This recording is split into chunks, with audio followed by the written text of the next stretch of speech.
who has become a very good food photographer and who's now working for restaurants. Do you know Zhang by any chance? Has she been taking pictures? She has on Instagram and beautiful photos of food. When she came to Smith, she had never taken photography and decided to play with it. And wow. She is pretty amazing. So what I discovered, so my plan, joining your group, was to do a survey of what people are doing in the field of machine learning, which I'm interested in a different area, and see how they were applying that to food. And the first thing that struck me, this is one of the papers that I was looking at, is that if you look at the references of this paper that, I forget which one, oh, this is the MIT paper. They put together a database of recipes. I'm going to cover that. What is interesting is that it references a lot of other papers that deal with food in a context of machine learning,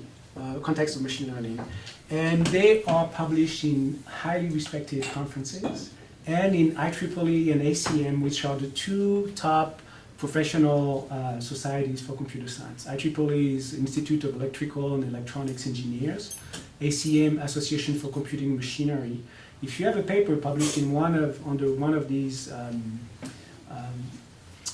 what you call them? Journals, societies. That's quite the best accomplishment you can do as a computer scientist. So now there's a lot happening that is serious research being done in computer science and machine learning, published in high places.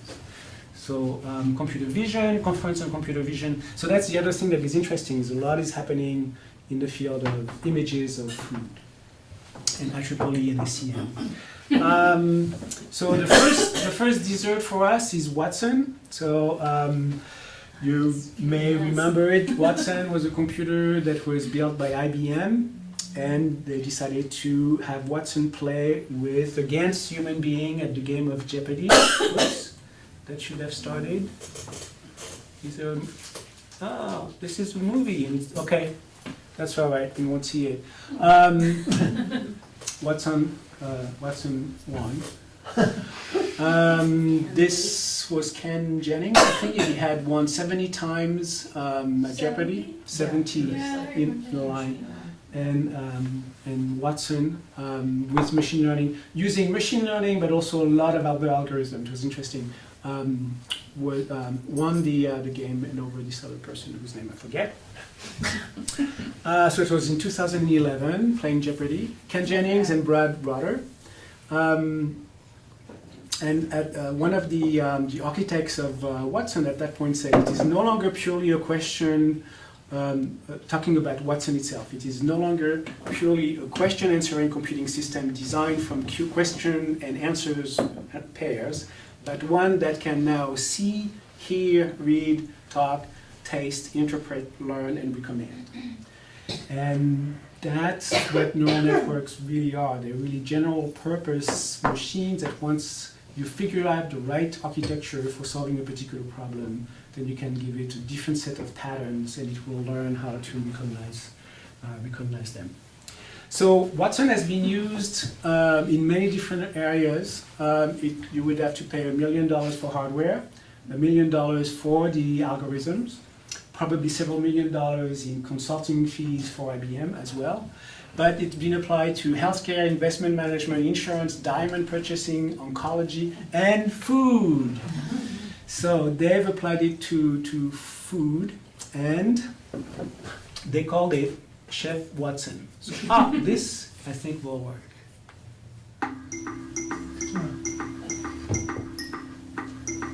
Now we come to Watson. We're looking for Bram Stoker, and we find who is Bram Stoker.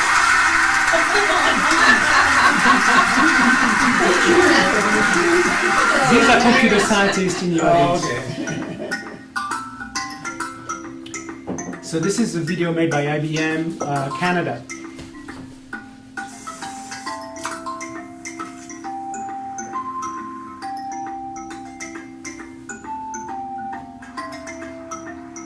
We're partnering with the IBM Watson team to create innovative new poutine recipes inspired by the unique characteristics of Canadian cities.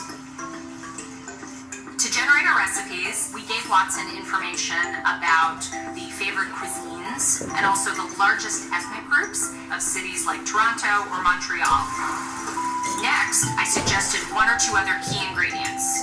And in the IBM Cloud, the Watson cognitive system paired my suggestions with thousands of complementary ingredients simultaneously, something I couldn't do without Watson. Watson can create millions of possible flavor combinations. Each combination was analyzed and ranked according to its pleasantness and ability to surprise. After that, the only thing left to do was put the ingredients together. So I think this whole collaboration is really exciting. Watson is helping us create poutine flavor combinations Canadians have never seen or tasted before. And I can't wait to see what Watson comes up with next. I'm so depressed by that. I don't know how other people feel about that. You are so depressed? That's worth a conversation. You would think there would be an inverse ratio between pleasant and surprising. I'm not pleasantly So surprised. this is Chef Watson, so that's what they decided to call it. So it started in 2015, released into the public a year later, and it was released in a shape of a website where you could go and provide food or recipes, and then it would suggest something that you could do with that. And it was retired earlier this year. So we'll go into that in a little while. So it was based on all the recipes of Bon Appetit. They had access to all the archives, so there's thousands of recipes, and they taught a neural network how to understand ingredients that would go well together. There's also the science of food pairing that they digitized and taught the network. And it implements, according to IBM, it implements hedonic psychophysics as well as food pairing. And food pairing is something that I would like to look into as well. This is something that is becoming really, I think, up and running. And it was a web app. And they also came up with a cookbook. So they published a cookbook. Do you have the cookbook? Here is the cookbook. So this cookbook is a cookbook of recipes that were generated by Chef Watson, a computer algorithm, looking at all the recipes from Bon Appetit and coming up with something that had never been tried before. But they came up with recipes with the help of chefs. So that's the cookbook. And so they partnered up with the Institute of Culinary Education, I think realizing that not all recipes were good to try, that were generated with Watson, and that the human touch was very important in terms of quantities. And so here are two of the chefs on the left from the ICE, and in the middle, somebody from IBM, French guy, by the way, Florian Pinel, with a very interesting background, who also had a degree from ICE and was also working at IBM, TJ Watson. So they put this cookbook together, and one of the recipes, to give you an example of what it came up with, they really selected the recipes that had never been really published and maybe combined together things that you would not have expected to find. So this is a roasted tomato and mozzarella tart, which uses cherry tomatoes, plum tomatoes, sage leaves, oregano, rosemary. So it looks like a pizza, but it's on a different kind of puff pastry crust. So I have asked our high-flying cook, Lark, to take one of the recipes from the book and prepare it for you today. So she's done that, so that's what you have, the bruschetta was that. So now, Lark, do you want to tell us about your experience looking? So I want to also say that I didn't do anything in terms of preparing food, and Lark is the one who did all the work. Unlike Roberto and Solomon, I didn't cook anything, but I asked Lark, who was very nice, to accept the challenge of cooking for you. Yeah, so I had fun looking through this book. I'll pass it around. It's really bizarre. In general, it kind of feels very sterile. Like the whole book is everything's on white, which, IKEA kind of vibe. So we had Turkish bruschetta, for bruschetta. And I did it because it seemed sort of feasible. There's a lot of things in here that were more on the unattainable side. There's a lot of like foams and gels, and things that were time consuming. But we had something that kind of resembled a baba ganoush, but it was made with, it had sumac, paprika, it had Parmesan cheese in it, and basil. And Chef Watson has rated this with very little surprise, half pleasantness, and a little bit of synergy. So yeah, there's a metric on all of the recipes about how much surprise and synergy this has. But my experience, and then on top we have carrot pearls, and that's a pearling technique. So it was carrot juice that had agar in it, which is a binder that's derived from seaweed. And the carrot juice had cumin and sumac. And so you cool a bowl of oil in a bowl of ice water, and then you heat the carrot juice with agar, and then with a squeeze bottle you drip that into the oil. So because water and juice, the watery juice, doesn't bind with oil, it forms droplets. But then because it's cooling really fast, the agar is setting, and so that's what made the like caviar pearls. But as I was making this, I tried to be really true to the recipe, but it really felt like going against my instincts because it felt really weird to be adding all these things together. Like I thought there was way too much sumac, and they wanted me to char the eggplant and scallions, so it ended up being kind of bitter and charred. And then it wanted 2 teaspoons of salt at the end, and I was like, this is too much salt. And I had initially separated out some to be vegan. I didn't put Parmesan in it, and then realized that Emily wasn't here today, so I was able to mix that back in, and it got a little less salty. But then the only alteration I made to it was I didn't put salt in the carrot pearls because I just thought it might be not palatable. But yeah, it felt weird. I think one trend you might notice is it tries to add a lot of countries together, which might be a result of all of its inputs. So there's a Thai Jewish chicken recipe, and there's the mix of cultures and countries is weird. But basically it was pretty interesting, and in the end I thought it was really gross. So maybe you liked it, but I thought it was bad. What did you think?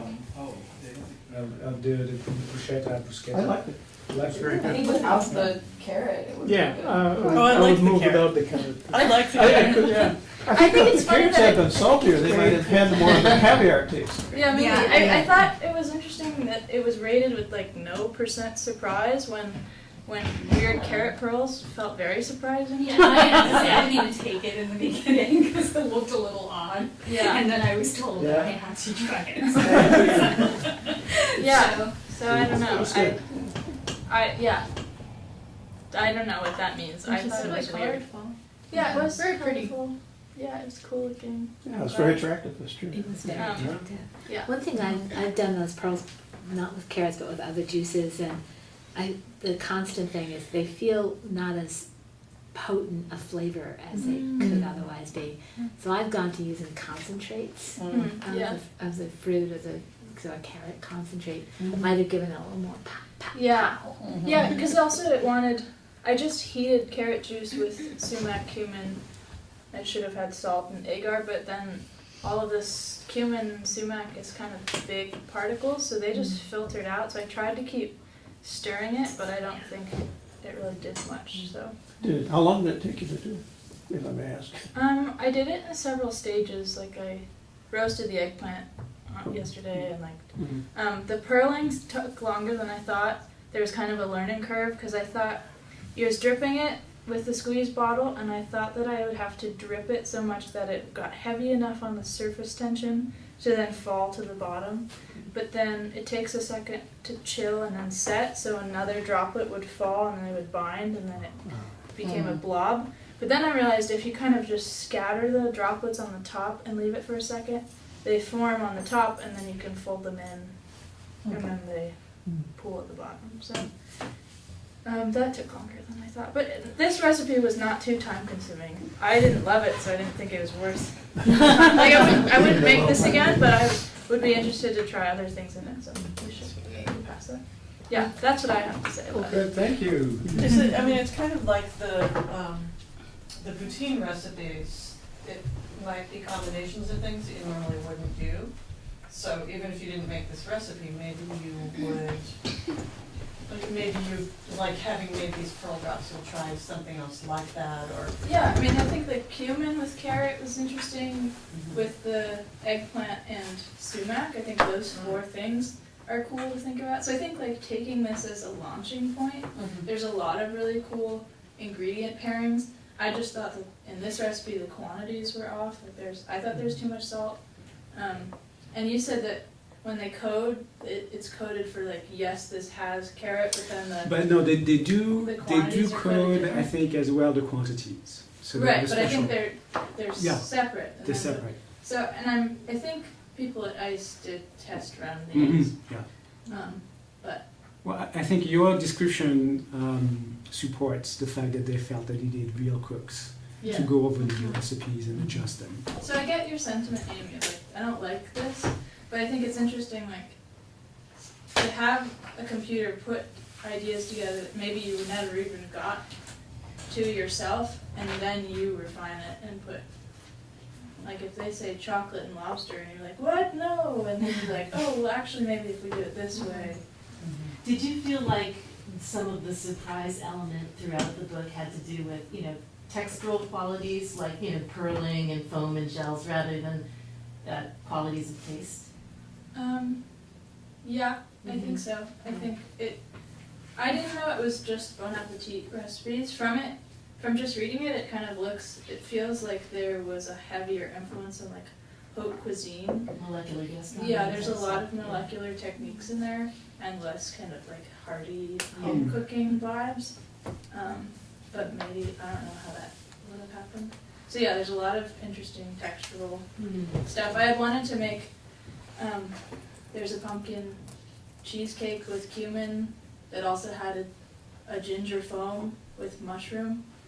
And I wanted to do that, but I didn't have a foamer thing, so I ditched that. But, yeah. Well, I think this was a great way to sample the food from that book, so thank you for doing that. Thank I you. really appreciate it. And so that, it didn't survive, and maybe one reason that it didn't survive is that IBM, maybe it's just IBM. So look, this is a slide taken from an IBM presentation on Chef Watson, and they describe the recipe as a peer-produced inspiration set.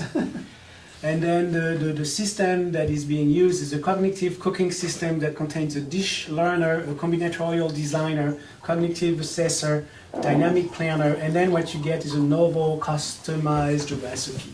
I love that it's not a recipe until they did it. Yeah, so IBM has a weird way of describing things. So it may be that, in part it was their way of handling and presenting it. I also did some research on, because people were looking for that interface. They wanted to play with Chef Watson, discovered that it had disappeared. So read it, and there was an article in the New Yorker that kind of put this in perspective. The first one on Reddit, Curious Georgicus says, I got to use it when it first came out. It was interesting. I wouldn't say it came up with particularly good amalgamations of recipes, but it was great to look at what parts of different recipes it would attempt to combine for your own ideas. And then Bosper1 says, Watson's a bit of a joke in the machine learning and data science communities, as I understand it. Great marketing, reality leaves a lot to be desired, which could describe IBM as a whole. And then Alexandra Kleeman in the New Yorker says, Watson can invent several dozen recipes that prominently feature prunes. It can satisfy a request for banana biscotti in a Creole or a Basque style. And it makes suggestions that no human would ever make, like adding milk chocolate to a clam linguine or mayonnaise to a Bloody Mary. So Chef Watson is no more, but we have the cookbook, and the Khan purchased it. So if you want to borrow it and impress your guests for Thanksgiving, it's right here. So is Watson a bit of a joke? We're just, I think they tried something that could be interesting, could work, and it kind of flopped. And they got a lot of criticism. People poo-pooed the recipes, and I think Laura gave a good description of her experience, and I think there were more negative comments than positive ones. But I think it's a great idea. I was once in Berlin, and at the Gendarmen Market. Have you ever been in Berlin? There is a chocolate place. Okay. Anybody has been in that part of Berlin? It's worth visiting. Okay. And on the second floor they have a restaurant, and everything in the it's recipes they use chocolate, whether in salad or main dishes, etc. There's something And it's like really that. fascinating to try it. Yeah. But I would never go a second Again. time there. It was really very interesting to eat a meal Yeah. there, but to go back to that, so I think this is where some of these things, Yeah. the issue of resistance or criticism is, fine, but Yeah, would something to I try. want to keep going back to that recipe? Possibly that's what the problem was. a lot of restaurants are like that. Yeah. Without the gimmick, right? So dessert number 2, so that's my exploration of how machine learning is being applied in different areas. That's also another picture by Zheng Mu. When you want to do research in machine learning applied to food, you need data. And there's very little data that is well curated, that is where everything is labeled so that you can train a network. So MIT and researchers at Universitat, can you say that? Universitat Politecnica de Catalunya. de Catalunya have gotten together and they've created a database of 1 million recipes with images. So they have 1 million recipes with ingredients, quantities, and several images for each recipe that they are now making available for researchers to train networks to do different things. So How is that different from a cookbook? it's digitized. Okay. And you can search it by images. So now they will have trained networks to recognize the images. So they have neural networks that can recognize the images, neural networks that can recognize recipes by ingredients. But the input is just a digitized cookbook, basically. Yes, except that they've organized the information in a way that the cookbook would not have organized it. And I'm going to show you some of the things they can do, which I think are cool. Maybe not everybody would, but so they have a neural network that will gonna take all the ingredients, and somehow there's a network that now understands all this. They have a network that will recognize images, and then they can pair that together and have a fully interconnected network that will recognize what image corresponds to what recipe. And by having this, so they make this available so people can use that. So now you can measure how your machine learning algorithm is doing compared to a team in another university that is using the same data set. So you can try to get networks that are getting better and better, but because you can compare it to other networks working on the same data set. The demo is not working, so I checked that. You should be able to submit an image of whatever food and it will give you the recipe for that image, for whatever dish. I'll try to make it work, but it is down. But one of the things that you can do, which is interesting, is when you have so many data, so many recipes and images, then you can do some interesting statistical analysis. So the first one that is, I think, interesting is that I have 12 images per recipe on the average. So most of the recipes, see that's the top here, they have 12 images for each one. And there's some recipes that are very popular, they have around 50 images for some of these recipes. Very few, but so that's the number of images and the number of recipes. On the average, or the most common recipes have 9 ingredients. That's it. That's all you have, and that's more than 100,000 recipes, just 9 ingredients. And some of them around 9, 10. Some of them, which is pretty cool, 34 ingredients. So these are like beurre de Paris and things that will have a lot of ingredients. Also, do I have a link for that? What I found interesting is that there are a few recipes that have only 1 ingredient. Hard-boiled egg. Oh, okay. See, I couldn't come up with anything. Boiled water, like hard-boiled egg. Okay, yeah, here's one. A falacoque, 5 minutes. Boiling water. Yeah, okay. I was stumped, I thought. Well, water is one of the ingredients there.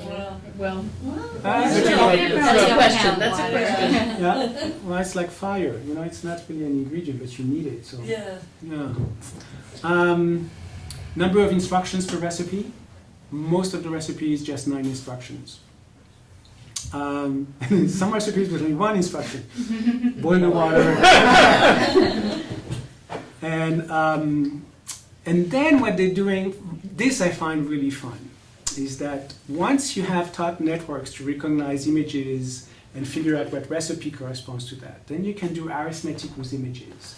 For example, you could say, I'm interested in having something that is going to be like a chicken lasagna, but I don't want the lasagna part. So you can submit an image of chicken lasagna and say, let's subtract the lasagna from that, but I'd like it to be in the shape of a salad, and the machine will give you the image of what that will be. So you can do arithmetic plus minus using just images, not words. Cool. And I think, and it makes sense. Once you know that you can provide an image and you're going to get a recipe, then they do that in the background. So they can add and subtract ingredients from a recipe and then come up with what the recipe is after all the arithmetic, and then find out what image corresponds to that. The one that is kind of nice, cheese salad minus the salad plus cake equals cheesecake. So I thought this was a kind of a nice side gift from having a database and knowing how to process it. And now for the pièce de résistance, number 3. So people have looked at Google, Microsoft, and Amazon because they do have networks that recognize food, and you can use the networks. It costs $1.50 per 1,000 images. And you can write a program that can access the network that will provide photographs, and then the network will tell you what that photograph is of, and maybe what kind of recipe will go with that. So they're comparing, so there's this survey comparing the accuracy of Google compared to Microsoft, compared to Amazon. So I decided that I would get an account on Google and give them my credit card so that they can charge me for every 1,000 photos that I'm going to submit. And then I decided to use the photos that you nicely sent me and see whether Google was able to recognize the dishes that you sent me. So we're going to compare. And by the way, something that I didn't mention in the survey, or the 1 million recipes, is that they compare the accuracy of the network against human beings. So they use Amazon Mechanical Turk, where you can pay people pennies for doing surveys and associating images with things. And they found out that their network was actually more accurate at recognizing food than human beings. So, in order of appearance, Nancy submitted this photo. So can you guess what this is? Kind of jambalaya. Oh, no. Should I say? Sure. Paella. Okay, so I asked Google, I wrote a program which takes this image, digitizes it, sends it to Google, takes a little while, and then it sends many terms that it thinks apply to the photo by probability. And then it also sends a lot of URLs of images that would relate to that. So I only took the top 10 terms that Google sends back, and this is what it sent back. Dish, food, cuisine, seafood, Asian food, European food, paella, Spanish cuisine, Thai food, Portuguese food. Okay, well that covers the most of the world. Okay, hold on. Asian food, right? This network is aimed to recognize not only food, but anything. We can give it a photograph of Smith, and it's going to say human beings, buildings. It might recognize Smith, but it's really recognizing a lot. But here, I'm just asking it to recognize food. So you Did it highlight, by the way, paella, or you put that in? No, this was it, and because By the image. Nancy had told me what it was, I highlighted it. So Okay. the highlight is mine. Okay. Okay. And the order is there. This is the order. This is the probabilistic order. Okay, so it's Most usually likely it's a It's a dish. dish and it's food. Yeah, and it's interesting to me that it says seafood, When there's- because I didn't tell you this was a vegetarian paella, and it thinks it's seeing seafood. You know, I thought these were mussels. Looks like I it's Yeah. thought these were Yeah. mussels. Yeah. Okay. Would I put a mussel in a dish? They didn't know.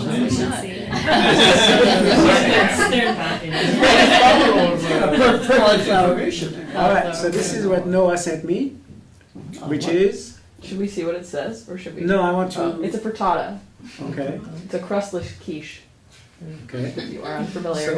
I'm gonna guess omelet, but. Google says it's a dish, cuisine, food, leaf vegetables, vegetarian food, Italian, cookware and bakeware, European food, frittata meal. Top 10, got it. All right, next one. Tom. Tom tried to be sneaky by providing a That's photo like of a- something unusual. My wife sent me that picture Okay. a week ago. So let's have people guess what this is. It's a Japanese pancake. Japanese pancake. It looks like an image from space. It's Some very much like a constellation. Yeah. There's cabbage. There's cabbage coming out of it. Yes. Yeah. Okay, so Tom, you ready? Yeah, Can you tell us what it is? okonomiyaki. That says. Mochiyaki too, yeah, that's no Is it- soupier. Okay, Yeah, that's it, yeah. that's so it, yeah. that was Google's response. What is Wow, that? what is that? Well, it's basically a flour and water, and then you, cabbage, chopped up cabbage, you stir inside, and you put it down, and then you put things to eat on top. And then that's a tonkatsu sauce or on top, and something mayo that has mayonnaise on top. Actually, it describes it, doesn't sound good, but you'll back me up, it's delicious, isn't it? Yeah. Susie. That's not me. The other Susan. Sushi. Sorry. So Susie sent this, so people can guess what this Corn is. chowder. Chili? Chili? Yeah, chili. Yeah, it's it's Three Sisters too. Three sisters. Well, I thought, so that's what I recognize. So the emphasis, I shouldn't emphasize that, but this is what Google. So I guess the Three Sisters you get. That's So- weird because I had tons of photos on Really? Google of it. But I It's- took one of my own, which is a It real missed- bad photo. It missed that one. That's me. Escargot. Dish, escargot, food, vegetarian food, vegetable. Well, there's parsley. Finger food. Finger food recipe cuisine escargot. So it's interesting that it lists escargot twice and one with an uppercase E. It's vegetarian food or cuisine too, that's interesting. Amy sent us this. Sure. Plant, flower, leaf, branch, tree, fruit, cherry. Good. They're tart cherries. Tart cherries. Yeah, they look Right. nice. Yeah, yeah, they're a nice pale red. Once again, it has a leaf and leaf. Small. Yes. Mhm. With if you could detect a neural network just by repeating things. Susan? Do you Susie, caramelize Susie. it? Susie? Yeah, that's me. Su- Yeah. Susie? Yeah. Oh, I'm sorry, did It's I okay, miss we're you? both Susie. Okay. So, vegetable, potato, and tomato genus, food, fruit, vegetarian food, tomato, natural food, nightshades, vanilla, tomato. And for some reason, several of your photos triggered La Quinta Inn and sweets. I have no idea. I think it's an ad that somehow came in, maybe tagged in a way that I didn't get or my program didn't get, because a lot of information comes back and I only filtered the top information. And but someone, I don't know, there's something going on with the food. Soliman? Which is, what are we looking at? This is what you call fataya, which is, No, pie but- is stuffed with cheese. Mhm. Empanadas. Oh, So yeah, really couldn't tell. but it is Did you food make, though, did you right? make these? Yeah. Yeah. That's a, Share. But at least it recognized food. So uh, pack, very simple dish of tomatoes. Well, looks like a good time. It can't pick up the seasoning, I guess, or what? It doesn't. Not, well, I limited myself to 10. Some okay. photos came back with just 10. Some with more, but it was not really interesting. So the top 10 was good enough to be fair with everybody's photo. Ah, Roberto, that one was interesting. So we recognize onions, right, being roasted. You stopped Google. With a knowledge. The poor onion, the one so psychology. The one ingredient thing. Yeah, that's the one ingredient, yeah. So they didn't get fired though, that's kind of No. interesting, I think. Gored twice. And see, there's fewer than 10, so there was nothing else. It was the best it could say about this photograph. But onions are Yeah. Okay, you sent me more, so because I was not satisfied with what I got. Some of you sent me more, but I just used just one of them. So this one was a little better. So is that correct, That's Roberto? beef, not Venice. Oh, that's beef? Okay. Steak, lemon, mutton.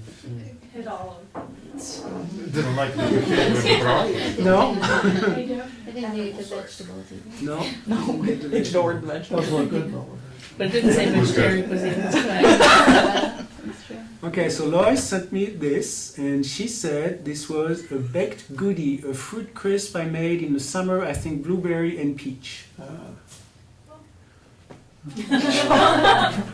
It doesn't look like a brand. She didn't know either.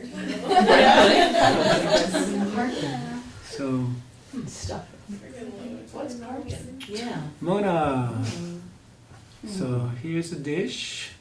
Can you tell us what it is? It's broccoli wrapped fried rice with the fried egg on top. Okay?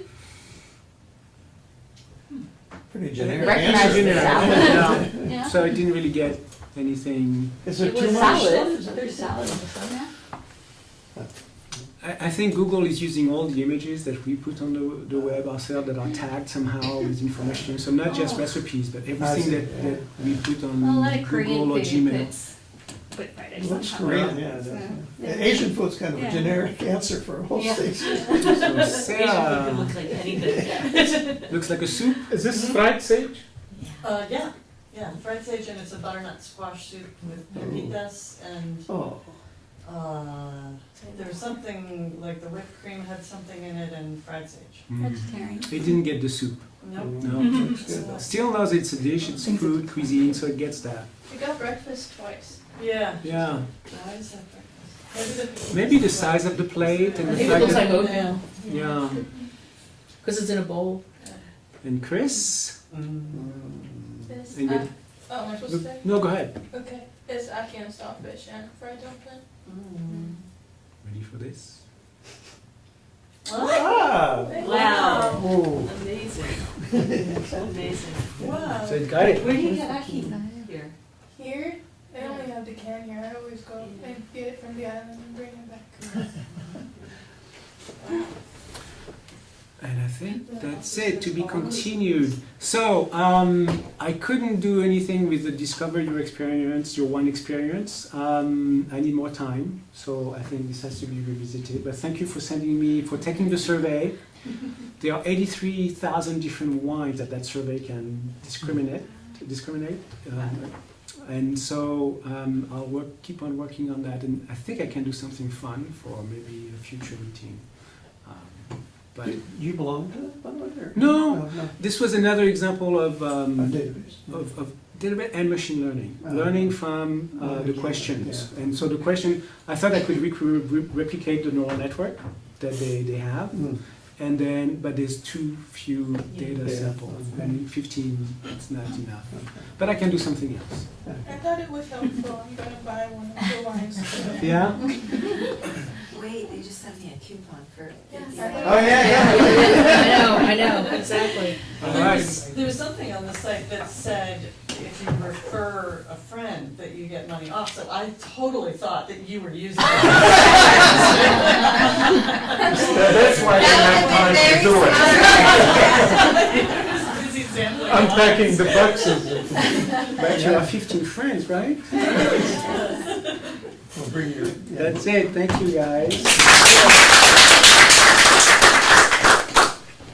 Well, that was totally great. It was fun, man. Any questions? I think we interrupted Well- you enough that we know, but if I anybody still don't has- know what to really do with my project besides continuing exploring what people are doing. But if anybody is interested in building a neural network to recognize anything food related, I'd be interested in starting a discussion. Can predict what students want to eat. Can write my menus for me for like 15 different locations across 181. What would service be points. interesting would be to digitize weather data with temperature and all kinds of things. Yeah. And what you want to know what the students want, so somehow you need to have a database of what was asked for. Yeah. A lot of that. But what they want at a certain moment. It's not just Yeah. what they want Right. in general, it's what they want tonight. Yeah. Right? Or balance like all the people who say I want more pasta versus like too much pasta. And also during the semester, I'm sure that Yeah. what you want at the beginning of the semester and you want at the During the end. week, Monday to Friday. Yeah. The challenge might be, Yeah, I can't figure that out. yeah, the challenge might be to set up some kind of a survey that they take before they come about their overall mood of But the food. thing is, I mean, how much lead-in time do you need? I mean, you know, like, so you set up the survey at 8 o'clock in the morning for the meal that night. You still don't have enough time to make, you know, Right. 3,000 No, but things what of you, whatever. Right. No, I mean, before they come to Inform Smith, future and then you can employment. form what. you want to accumulate data, so you could have an app, and on your phone you can vote was the meal today successful or was it satisfying? Yeah. What would have I liked better? And then you do a semester of that, and you have a few thousands of these responses, and then you can try to see if there's a relationship between weather, day, and so on. Maybe. Yeah. Yeah? You know, It's cool. It's a great idea. Thank you. In relationship, something that Roberto mentioned last week about how much we have been engineered to identify sweet things as good in terms of recipes. When my son was born, my wife is a little bit interested in reading about studies in relation to nutrition with kids and adults, etc. And she came across a study done on when you start the first food for babies, if you start with fruits, you mess up their palates that they won't appreciate anymore the salty stuff, or like say if you start with sweet carrots and sweet potatoes, it's very hard to get them to eat the broccoli and the savory things. But if you start the other way, then it's incredible how they settle their initial palate on these things. Obviously by 2, 3 they go through this transformative things where they gain new palate and lose the old one. But still, it's incredible how much of that. And if you look at baby food, this is where the mother lode of sugar, or sweet things. Yeah. They condition from the minute they are 1 month old, they start with the first little things. Yeah. And you can learn to eat sugar anytime. Yeah, right. You don't need to learn it. Yeah, my But you kids- can't, when you get with that, you can't stand any other things. My kids' first taste of sugar, each of them was on their first birthday, their birthday cake, because they all had, pureed organic, homemade baby food, all of them. And the instant they taste the cake, they could barely talk. But it's like, more. The thing with that is they will always like the sugar. The Yeah. problem is you get them to like the savory thing. But it's physiological because Yeah. we associate sweets with not healthy. Energy. Fruit is ripe when it's. I mean, it's ripe when it's Sweet sweet. ones, right, yeah. So there are some ancestral or almost genetical or physiological connections. Some scientists argue that the reason that fruits get to that embodiment of sugar is for some kind of survival. Yeah. To So to that attract others to eat them, predators, so that they. can spread the seeds around. An idea, so I went to a pretty cool food conference in New York yesterday. One of the speakers was talking about how palates and cuisines are going to have to shift in the face of climate change because the different hardiness zones across the country, like the bands of what foods grow where, is being shifted up, and so